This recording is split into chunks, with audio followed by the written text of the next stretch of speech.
बासमतीच्या भातावरती वर्ण दिलं तू मला,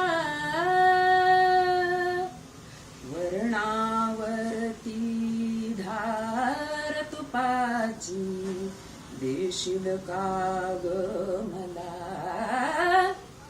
त्यांच्या शेजारी बसले होते जितेंद्र अभिषेक. ते अगदी कमी जेवतात. त्यांना वाढायला लागल्याबरोबर ते काय म्हणतात, माझे जेवण झाले झाले, भात असो की सूप असू दे, पुरणपोळी वा भजी असू दे, काही नकोसे झाले झाले, माझे जेवण झाले झाले. उषाताई मंगेशकर हातात लाडूची परात घेऊन सगळ्यांना वाढतायत, आग्रह करतायत. ते बघून आशाताईंना त्यांची फिरकी घ्यायची लहर आली.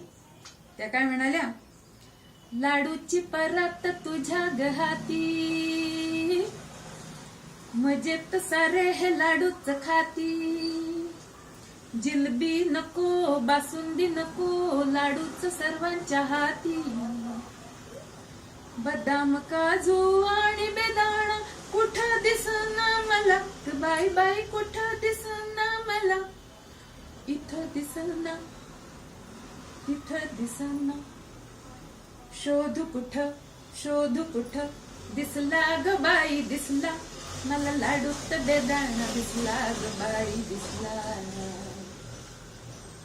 हृदयनाथ मंगेशकर जेवायला बसले आणि तिघी बहिणी त्यांना आग्रह करतात. ते काय म्हणतात बघा, नको दीदी आता आग्रह मज करू, पोट माझे अगदी पूर्ण भरले, नको दीदी आता. आज जेवणात कढी खूप सुंदर झाली होती बरं का. आता लता दीदी त्याची आठवण ठेवून समारोप करताना काय म्हणतात बघा, जेवणात ही कढी अशीच राहू दे, भोजनास